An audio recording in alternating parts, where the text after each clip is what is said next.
প্রথমবারের মতো নিজস্ব তৈরি রোভার চাঁদে পাঠাচ্ছে কানাডা। টরন্টোর ক্যানাডেন্সিস এরোস্পেসে তৈরি হচ্ছে এই যানটি, যা যুক্ত হবে নাসার আর্টেমিস কর্মসূচির সাথে।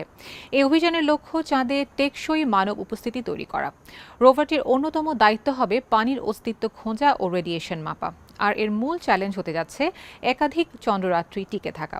প্রতিযোগিতার মাধ্যমে নামকরণের সিদ্ধান্ত নিয়েছে নির্মাতারা। টরন্টো শহরের উপকণ্ঠে একটি সাধারণ ব্যবসায়িক ভবনেই চলছে এই মহাকাশযান তৈরির কাজ। কানাডেন্সিস এরোস্পেস নামের প্রতিষ্ঠানটি তৈরি করছে চাঁদে পাঠানোর জন্য কানাডার প্রথম রোভার। এটিই হবে দেশের নেতৃত্বে পরিচালিত প্রথম গ্রহ অনুসন্ধান অভিযান। প্রতিষ্ঠানটির প্রেসিডেন্ট ও প্রধান নির্বাহী ডক্টর ক্রিশ্চিয়ান সাল্লাবার্গারের মতে, মানুষের পৃথিবীর বাইরে বসবাসের স্বপ্ন পূরণের অংশ হিসেবেই এই প্রকল্প হাতে নেওয়া হয়েছে। রোভারটি যুক্ত হয়েছে যুক্তরাষ্ট্রের মহাকাশ সংস্থা নাসার আর্টেমিস কর্মসূচির সঙ্গে। এই কর্মসূচির লক্ষ্য হল চাঁদে টেকসই মানব উপস্থিতি তৈরি করা। আর সে লক্ষ্যে কানাডার তৈরি এই রোভার খুঁজবে পানির অস্তিত্ব, পরিমাপ করবে বিকিরণ বা রেডিয়েশন মাত্রা এবং চেষ্টা করবে একাধিক চন্দ্ররাত্রি টিকে থাকার। উল্লেখযোগ্য বিষয় হল চাঁদের এক রাতের স্থায়িত্ব প্রায় পৃথিবীর 14 দিন।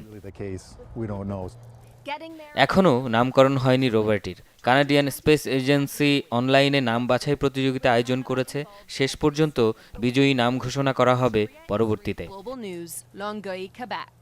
প্রকল্পটির প্রধান নির্বাহী ওয়েস্টার্ন ইউনিভার্সিটির অধ্যাপক ডক্টর গর্ডন ওজিনস্কি বলেন, পানির সন্ধান অভিযানের সবচেয়ে রোমাঞ্চকর অংশ।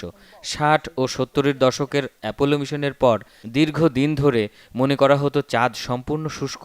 তবে 2008 সালে অ্যাপোলো মিশনের নমুনা পুনর্বিশ্লেষণ এবং কক্ষপথ থেকে পর্যবেক্ষণে পানির অস্তিত্বের প্রমাণ পাওয়া যায়। কিন্তু এখনও মাটির ভেতরে তার আকার আয়তন নিয়ে প্রশ্ন রয়ে গেছে। এটি হয়তো টেবিলের সমান, আবার হতে পারে হকি মাঠের আকারে, কিংবা শীতপ্রধান অঞ্চলের মতো ক্ষুদ্র বরফকণা মিশ্রিত মাটি। চাঁদে পানি থাকলে মহাকাশ অভিযানে নতুন সম্ভাবনা তৈরি হবে।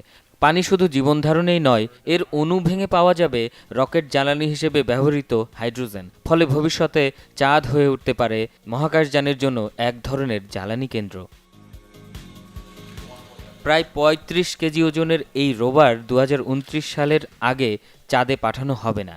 নির্ধারিত গন্তব্য চাঁদের দক্ষিণ মেরু এলাকা, যা চন্দ্রপৃষ্ঠের অন্যতম প্রতিকূল অঞ্চল। তীব্র আবহাওয়া সহ্য করার মতো করে তৈরি করা হচ্ছে প্রতিটি যন্ত্রাংশ। চাঁদের দিনে তাপমাত্রা পৌঁছায় 100 ডিগ্রি সেলসিয়াসে, আর রাতে নেমে যায় ঋণাত্মক 200 ডিগ্রি পর্যন্ত। ঠান্ডা ও গরমের এই অস্বাভাবিক ওঠানামা সবচেয়ে বড় প্রকৌশলগত চ্যালেঞ্জ।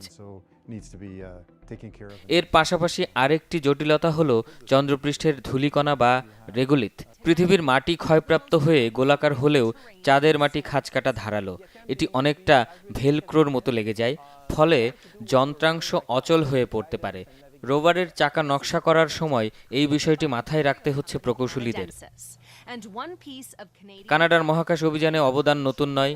দেশটি বিশ্বের তৃতীয় দেশ হিসেবে স্যাটেলাইট উৎক্ষেপণ করেছে, তৈরি করেছে আন্তর্জাতিক মহাকাশ স্টেশন ও স্পেস শাটলের জন্য ব্যবহৃত বিখ্যাত কানাডার্ম।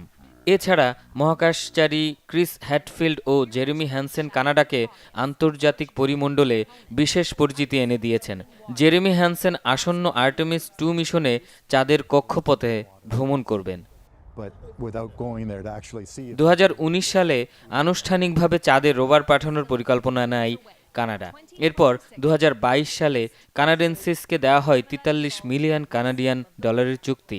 প্রতিষ্ঠানটি ইতোমধ্যে নাসা ও কানাডিয়ান স্পেস এজেন্সির জন্য বহু মহাকাশ প্রকল্পে কাজ করেছে। তাদের বানানো 20টিরও বেশি যন্ত্র ব্যবহৃত হয়েছে বিভিন্ন চন্দ্র অভিযানে।